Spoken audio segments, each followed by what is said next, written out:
This is Curious Minnesota, a Star Tribune project that sends staff from the state's largest newsroom hunting for the answers to great questions we receive from you, our readers. We're here to answer everything you want to know about the state's people, places, and culture. Welcome to Curious Minnesota. I'm your host, Ash Miller. Everybody knows that Minneapolis is unique. Its people, its culture, its dangerous obsession with burgers stuffed with molten hot cheese. One thing often overlooked, however, is how unique its suburbs are.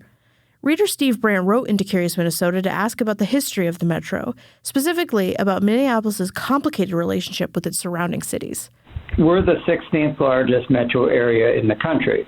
You figure when your metro area ranks nationally pretty high, we're used to having the central city sort of follow suit. And then you look at Minneapolis, and we're 46th in terms of population. St. Paul is 62. So why are we so much smaller than cities we consider peers? I'm joined with my co-host Eric Roper, who did a deep dive into the Star Tribune archives to find an answer.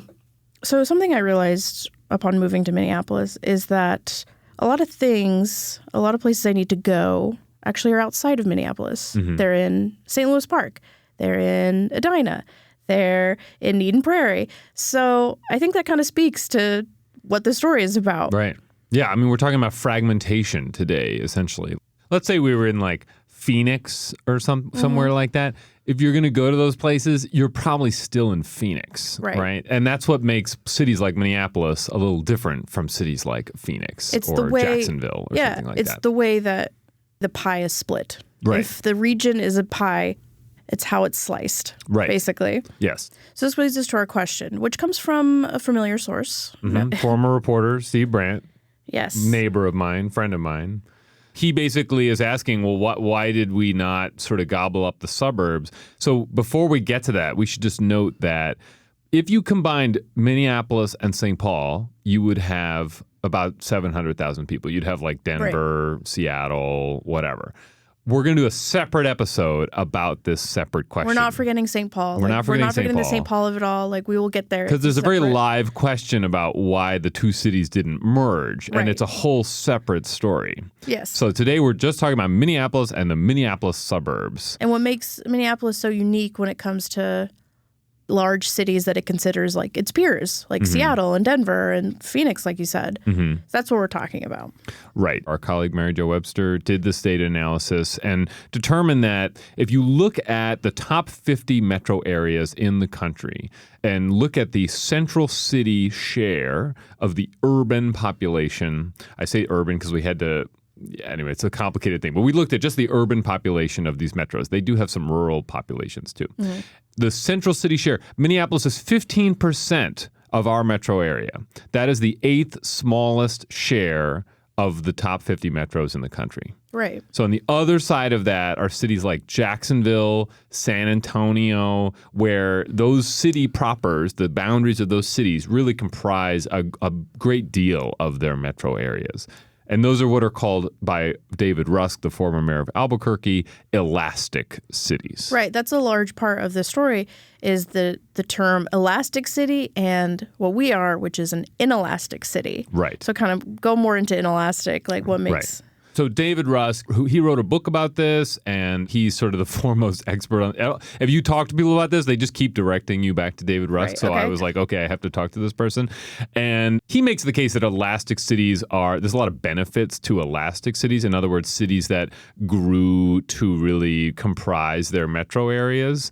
And the inelastic cities, according to David Rusk, generally developed earlier than the elastic ones, and they reached about 100,000 people before 1890. And that was the case in Minneapolis. It was also the case in like Washington, D.C., St. Louis, cities that basically were big by the time it was the late 19th century. Right. So we have elastic cities, we have inelastic cities, and then another term that I think is important to know is township. Right. So David Rusk told me this fact that ended up being sort of the kernel of the answer to this story, and I was not really expecting it. But way, way, way back in the day. So we're going to start our chronology now. Okay. Like back before Minnesota is a state, back when it's just a territory and the U.S. government is platting the land, they platted this part of the country into townships.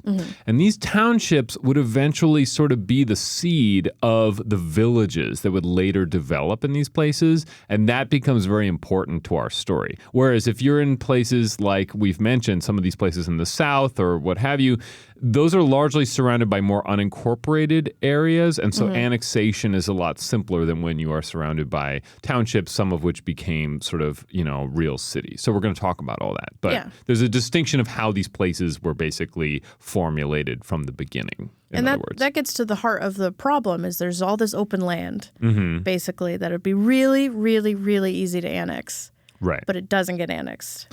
Right. So there is some annexation that occurs early on in the city's history. So like if we go way back to like the 1860s, Minneapolis is just mostly downtown. Like that's the boundary of Minneapolis.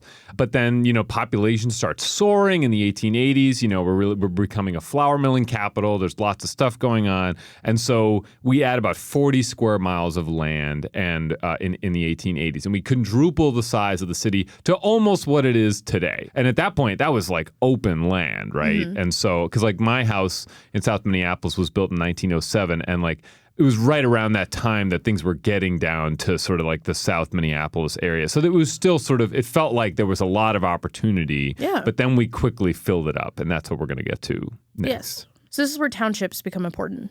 Yeah, and this kind of revealed itself in the clips. I was sort of surprised. In writing this up and talking to experts, I found that there was sort of new history, to me at least, compared to what I was finding elsewhere that was actually in our clips. And there's a key clip here from the Minneapolis Tribune in 1912. And basically what's happening is there are residents in these townships and they're getting worried that Minneapolis is about to annex them because townships, these are unincorporated townships. And so it's easier for the city to annex those places. Right. The quote in the paper is about villages. These are townships that are becoming incorporated villages. The quote in the paper in the Minneapolis Tribune is, villages have been incorporated in Hennepin County thick and fast because the county residents feared that they might be annexed by Minneapolis and be compelled to pay increased taxation.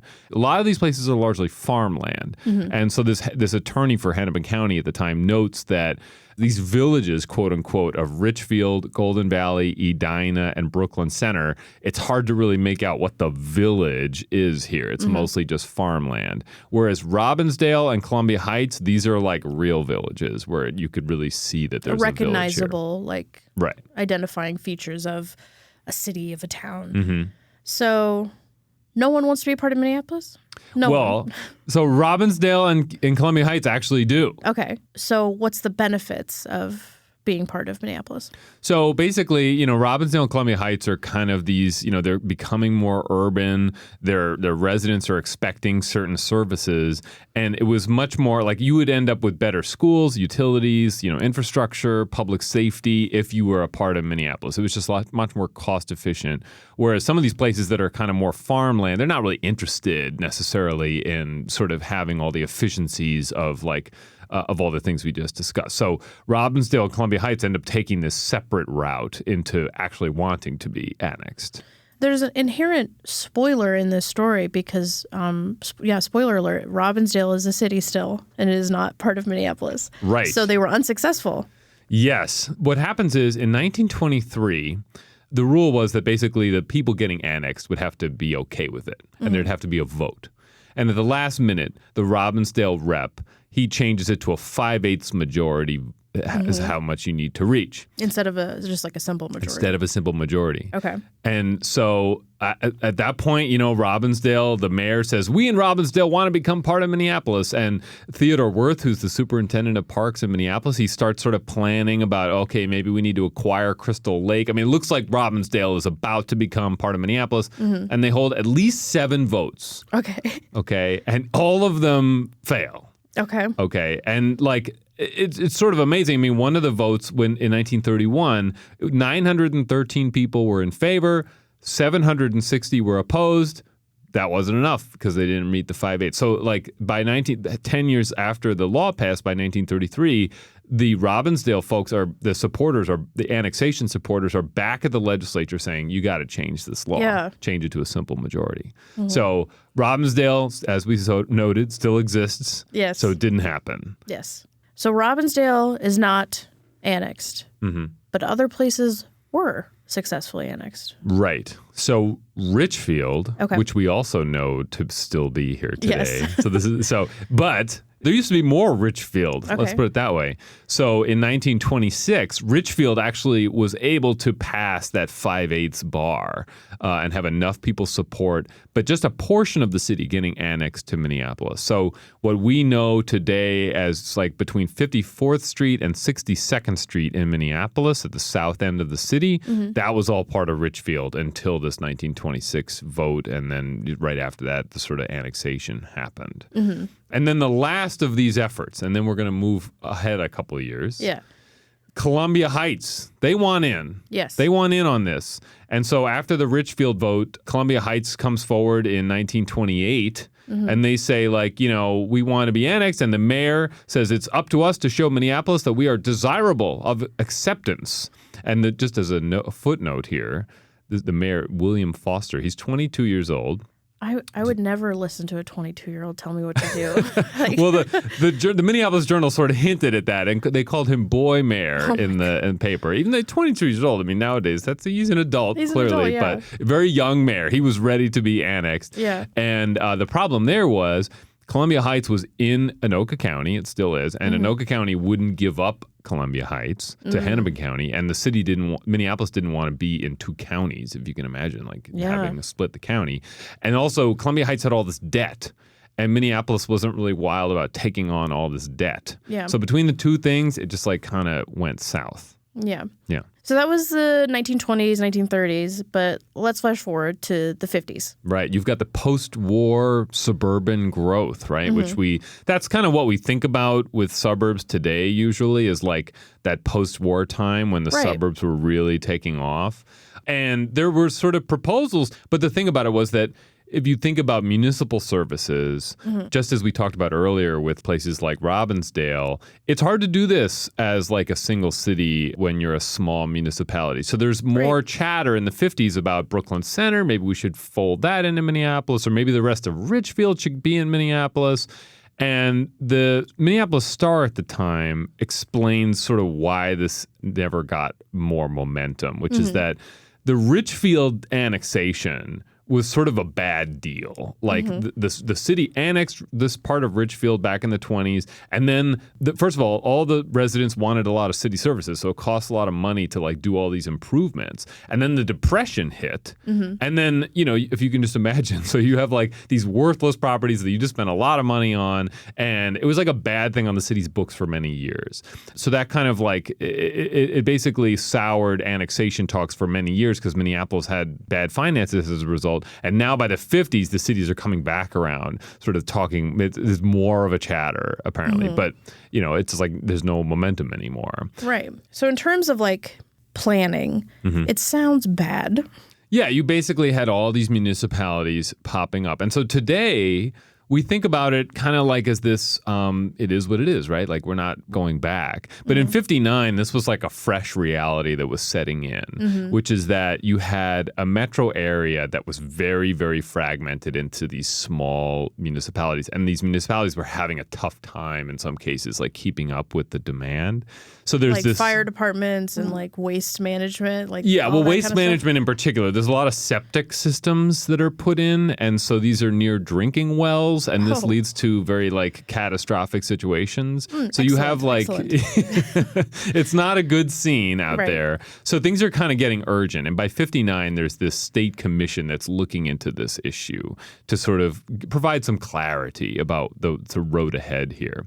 And there's a quote here. I'm going to read the whole quote because I think that this quote sort of sums up sort of how people were feeling or how this commission at least felt at the time, which is that there's the quote, The 104 municipalities which have arisen in the Twin Cities metropolitan area, making up a part of the largest number of governmental subdivisions in any American metropolis, have created problems in furnishing adequate economical municipal services to those living within the myriad of separate municipal governments, all within the metro area. So clearly there's some... Just digest that quote a little bit. Yeah, that's okay. But I mean, clearly it was like there was a lot of concern about how this was being organized. Yeah, it was bad. Everyone knew it was bad. It's not us looking back on history and being like, oh, we could see now that was pretty bad. Like, people knew in the moment, like, we have to do something. Right. And what did they do? So that quote and that commission is sort of the precursor to what we now know of as the Met Council, the Metropolitan Council. So this is 59. So by 67, the Metropolitan Council would be created. And it kind of changed forms over the years, but the Met Council took over regional wastewater, for example. So all these myriad of sort of different wastewater systems all got consolidated under the Met Council. They took over the transit system too. Like, if you can think about, how are you going to do transit if you had lots of little cities controlling their old transit systems? They also took over regional planning from like a land use perspective, trying to create more of a comprehensive plan for the whole region and like sort of organizing that, sort of having city plans, but then also regional plans and sort of how did the highways get coordinated. So that whole, what happened leading up to the 50s there, it sort of put people in a pretty desperate spot. And by then they were really looking for a regional solution. And that's sort of what the Met Council ended up being. So that's the bow. That's the happy ending on this annexation I mean, we still story. argue a lot about the Met Council today. Yeah. I mean, there's a lot of debate about the Met Council, but if you were to sort of have it not run the wastewater system, not run the transit system, not run land use planning, I mean, it would be a very different situation going on here in the metro area. Well, thank you for giving me yet another history lesson. We've got wastewater, we've got farmland. This story has everything. I mean, I think I learned a lot writing this because I feel like it's a question that once you've lived in Minneapolis for a bit, as you noted, you start to realize that the city itself is it feels bigger than it actually is sometimes. And a lot of this history was sort of buried in our clips, which is one of my favorite things, is to go through the clips. Yeah. So I don't say this a lot, but I recommend listeners actually read the story because there's so many good graphs and maps that are included from Mary Jo, and I think they're super fun to look at. I just love they're interactive, and so I recommend actually looking up the story if you haven't because it's fun to play with. And one of my favorite images on the story is there's like the Minneapolis Industrial Parade in 1911, and the Robbinsdale folks, they're out there, man, because Robbinsdale is like a real village at that point, and they're pulling this model house. And it says Robbinsdale, best suburb for homes. And then there's horses that say schools, second to none. They were really purest water and lots of fresh air. I just love this picture of the early Robbinsdale boosters back in 1911. That's so great. Now I'm sad though, because now we know. Well, they kept their identity at the end of the day. That's true. That's true. Robbinsdale has that long, rich history. So. All right. So it is a happy story. Well, thank you for sharing this happy story. Yeah. Thanks, Ash. And that's going to do it for us today. I want to give a quick shout out to Matt Gilmer, who edits episodes for us here on Curious Minnesota. Thanks for listening to Curious Minnesota. We want to hear from you. Ask questions and read more stories online at startribune.com/curious. Our show is recorded at the Star Tribune's headquarters in beautiful downtown Minneapolis, and our music is produced by Matt Gilmer. If you like the show, please rate us on iTunes or leave a review. And until next time, stay curious.